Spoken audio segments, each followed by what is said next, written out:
Bonjour tout le monde.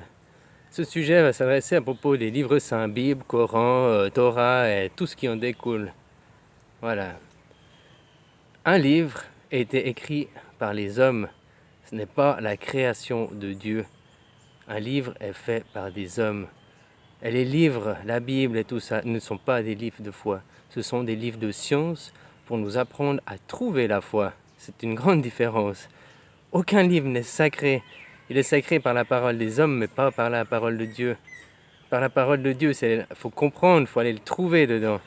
C'est pour ça les livres. Mais les livres ne sont pas une vérité absolue. D'ailleurs, dans les livres, vous me parlez d'une terre plate.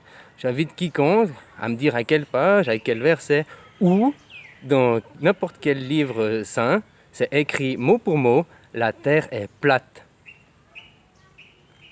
Non, il n'y a pas. C'est pas écrit mot pour mot, la terre est plate. C'est que des interprétations et des interprétations sont toujours personnelles. Comme vous te interprètes toi, je sais pas comment forcément moi j'interprète moi. Les eaux du haut, du bas, c'est peut-être bêtement la mer et puis l'eau du haut c'est l'univers, c'est énorme océan et nous on est une bulle dedans. Enfin, il y a toujours d'autres moyens d'interpréter. Mais en tout cas, aucun livre dit la terre est plate mot pour mot. Voilà. Et la maison de Dieu, je répéterai, la maison de Dieu est la terre. Les églises, les mosquées, les temples, tout ça, c'est aussi construit de l'homme. Tout est construit de l'homme.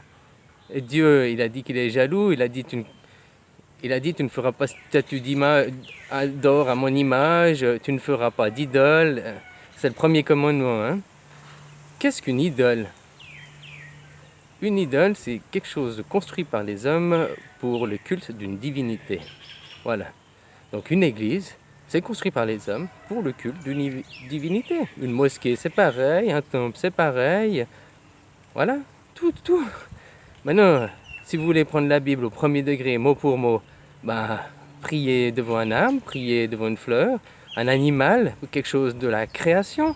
Mais la création de Dieu, pas quelque chose fait des hommes pour adorer un Dieu quelconque finalement, hein, parce que vous l'appelez Allah, Dieu, l'énergie, la source, l'amour inconditionnel, tout ça. Mais finalement, c'est tout pareil, vous voulez juste changer des noms, vous voulez juste différencier les choses.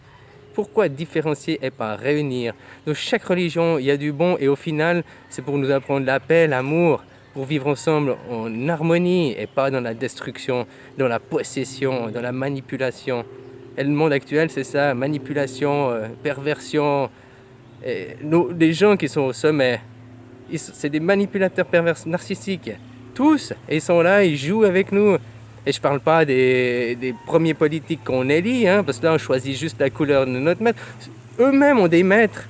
Vous savez quelque chose? Peu importe où vous vous trouvez sur Terre, peu importe quoi, dès que vous dépensez quelque chose avec un sou, ça rentre dans les poches de 1200 personnes.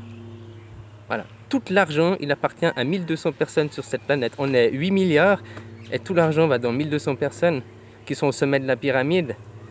Moi, je trouve pas ça vraiment bien. Et puis, à mon avis, il y a peut-être encore une vingtaine ou une poignée qui sont peut-être encore au sommet par rapport à eux. Voilà. Le changement, il n'appartient qu'à vous. Hein. Descendez aux enfers. Faites votre réveil. Faites votre réveil. Le diable, on me parle de diable et tout ça. Oui, le diable, il existe. Oui, le diable, il existe. Mais il n'est pas ailleurs qu'en soi.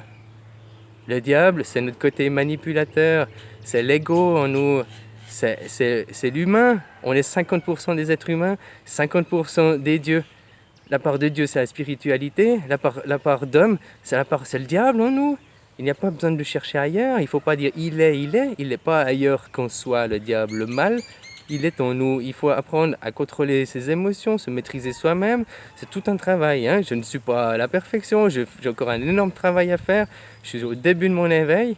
Pour l'instant, je viens pour délivrer un message. Et une fois que j'aurai délivré mon message, peut-être qu'il va contribuer à éveiller une autre personne comme moi, qui va être encore plus grande et plus puissante que moi. Et on va arriver enfin à faire quelque chose dans ce monde. Mais si chacun attend que l'autre fasse, nous n'arriverons à rien. Voilà. Chacun est acteur. Chacun est libre arbitre. Chacun peut dire oui ou non. À vous de voir, à vous de faire. Merci, merci beaucoup. Je vous aime.